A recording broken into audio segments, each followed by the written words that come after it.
Oh, I had to do a quick lip because, oh my gosh, y'all. Welcome back to me. Welcome back to me. What a last few weeks. Shout out to me. Oh, goodness. All right. Let me get over to my intro, y'all. Let's roll this beautiful footage. JB Morrow, go and get your bag.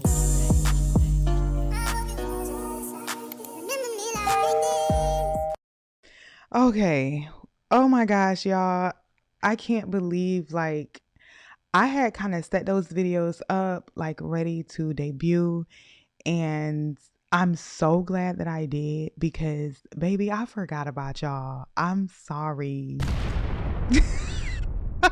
Your girl been so locked in and dialed in with dental hygiene school. Like it got real and it got real really fast. So I cannot wait to do like a little recap with you guys and just get an opportunity to sit down with my thoughts and just tell you guys about my experience over the last few weeks in DH school. So yeah, I want to call this episode the Kickback episode because man, whether you're a budding dental hygienist or whether you're currently in school or you just are just following my journey, I appreciate you and buckle up. And like, I really want to dive into what it's really been like and hopefully give you guys some tips that has allowed me to thus far, fingers crossed, have a very successful start in my dental hygiene clinic.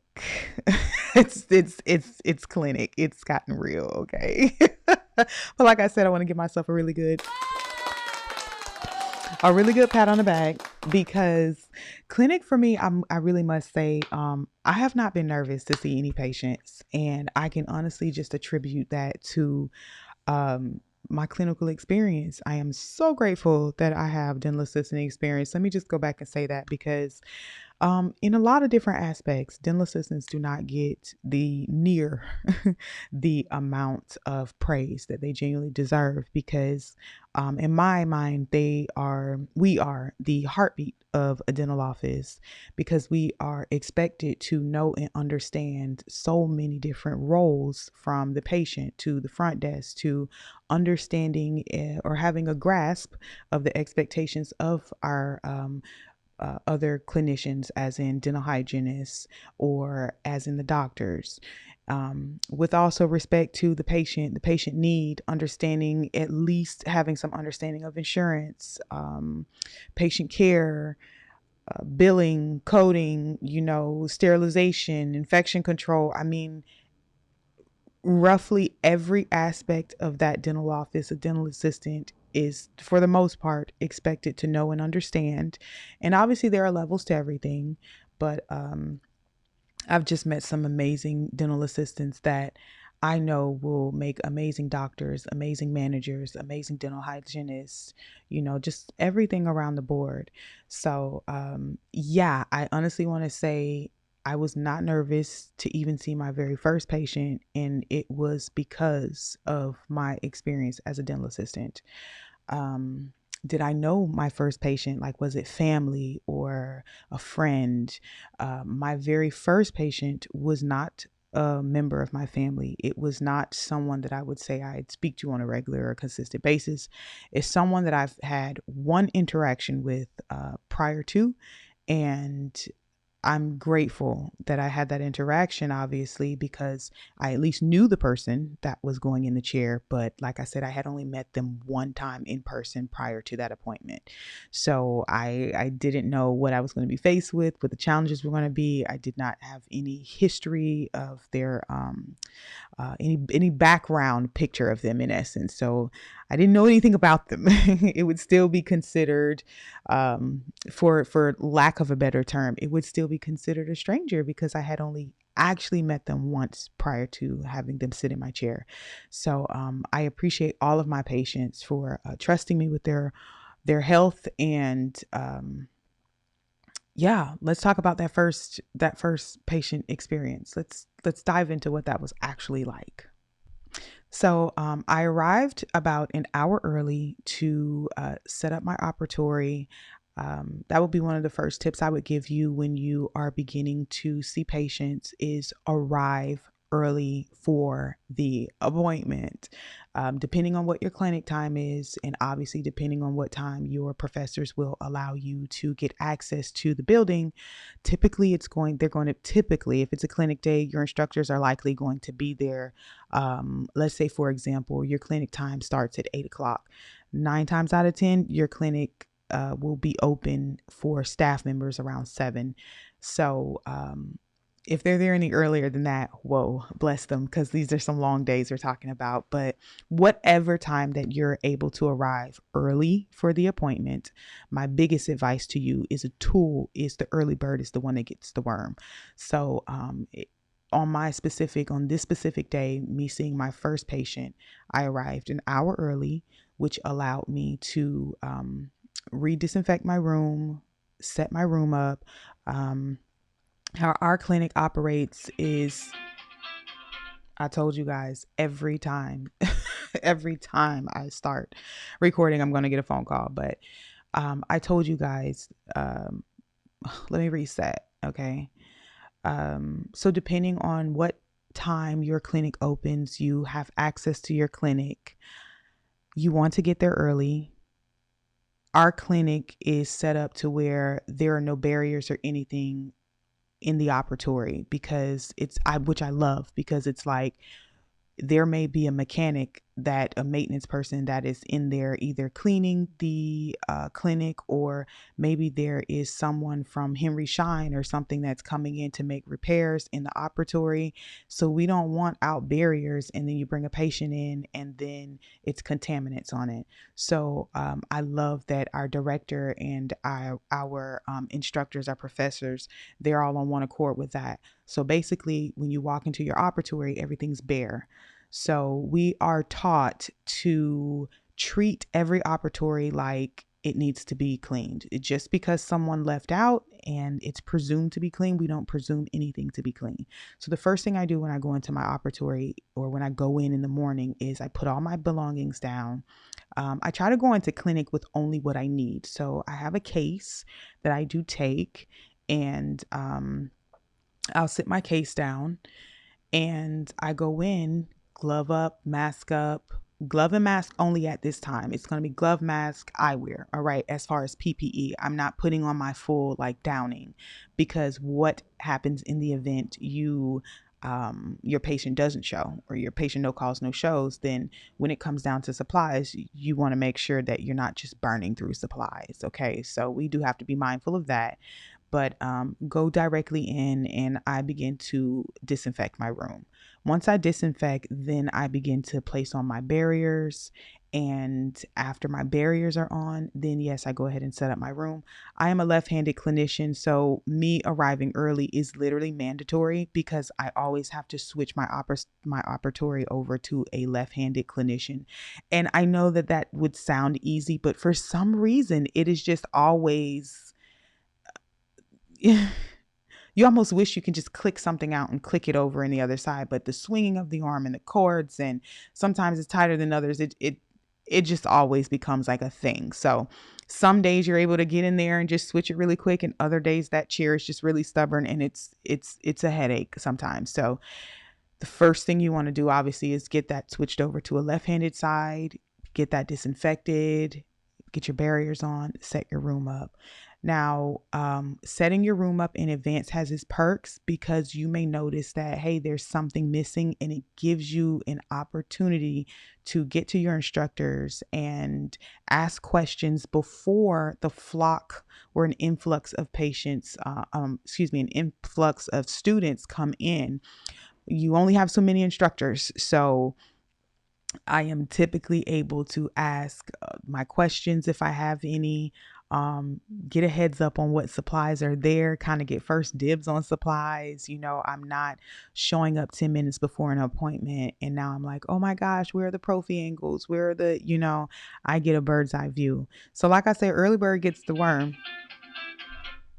Early bird gets the worm. So you have a really good opportunity to get yourself completely set. Another thing I would say is likely you will have some type of paperwork that you have to fill out to either record for x-rays or whatever forms that your school has. You need to go and get those forms. They're not always so readily available. Your instructors may have to print them for you, whatever the case. The point of the matter is you showing up early gives you the opportunity to literally get everything you need, have all your papers filled out.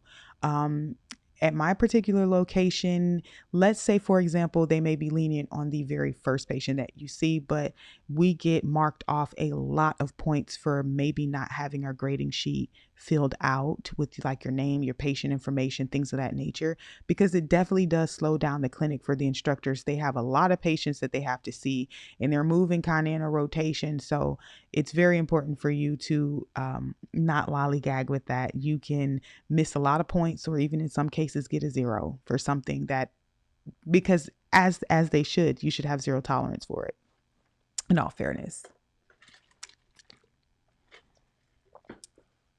So I get my room set up, I get all my documentation ready.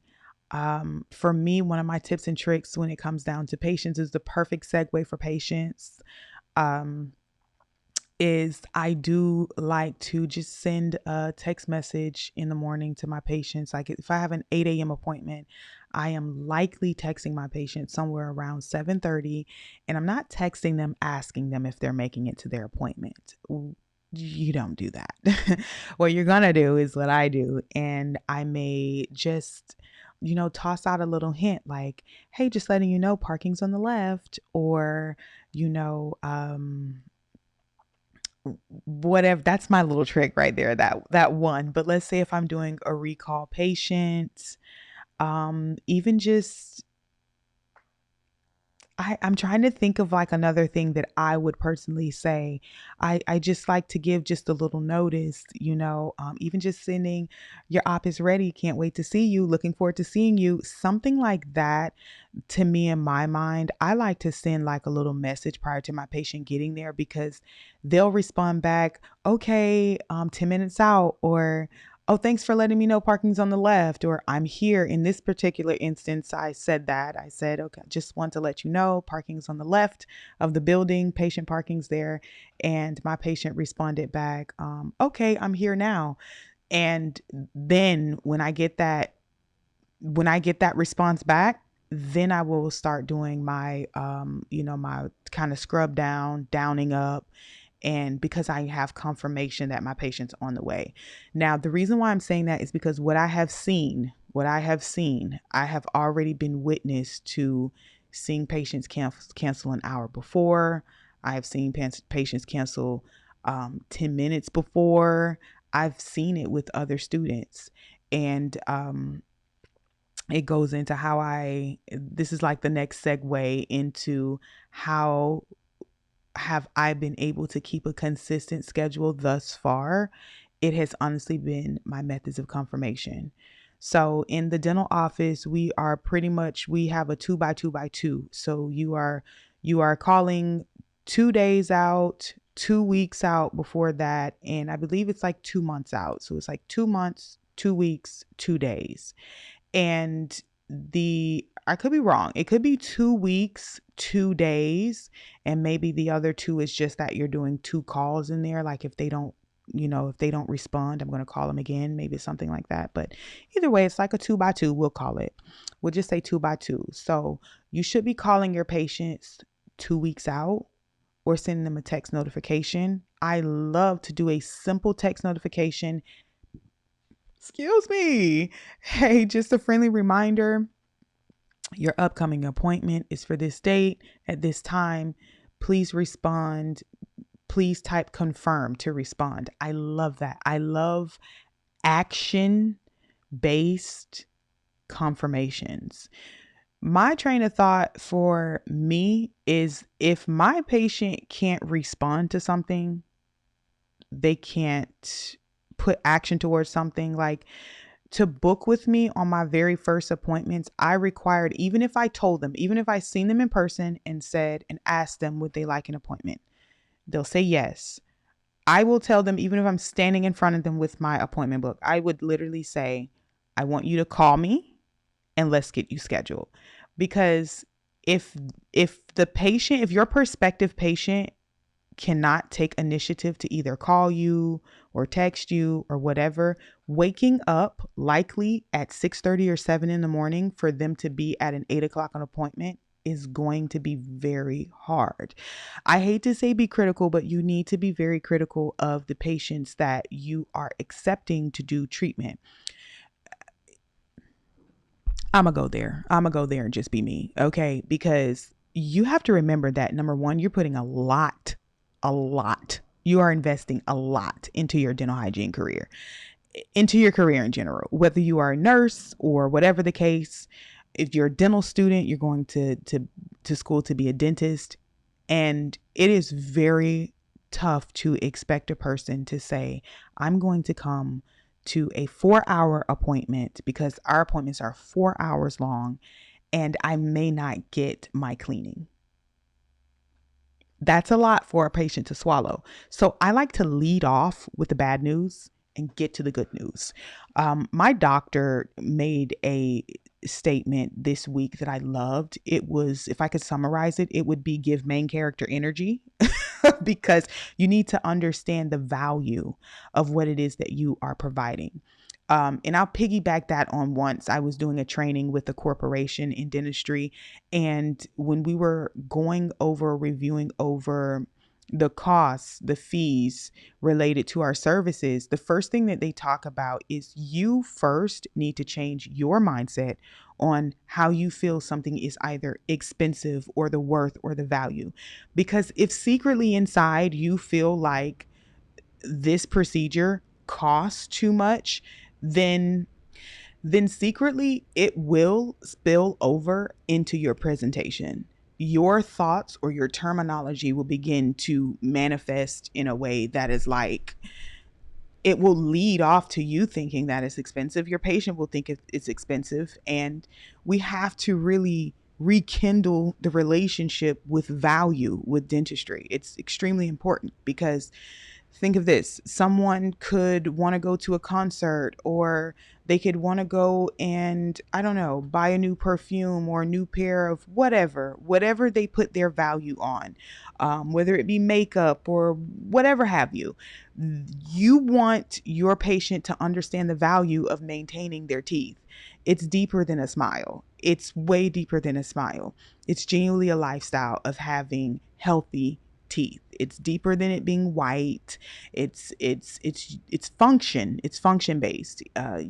So the reason why I say that is because if you seek out a patient, if you seek out a patient under the pretense of desperation, or we offer free services, which is a fine for a leader. It's fine to let them know, because once again, their value, their idea, their mindset may already, let me rewind. They may have already had an experience that deemed dental procedures or dental services as expensive. So the person that you are asking to come in to get this service may be a person that needs a deep cleaning, for example. They probably have a story that they could tell you that they went into the dental office and they were told that their cleaning was going to be $700. And in their mind, they could not understand why it was going to be $700. But what they knew is that they were not going to pay $700 for a cleaning in their mind. So it is going to be your new role and your new duty to educate them on why this is important, why it is well worth over $700 to keep their teeth, and educate them on how to maintain it to where hopefully it doesn't cost that for the rest of their days. Now, with that being said, when you are reaching out to a patient, a prospective patient, and you are asking them and letting them know, hey, I have a free cleaning. I'm able to offer you a free professional cleaning. Something in their mind is going to say yes because it's free, but something else in their mind is going to happen to where they're going to feel like because it's free, it's not important. I hope I'm making this make sense. So you being able to give your patient or your prospective patient some form of test prior to putting them on your schedule is mandatory, because you need to have,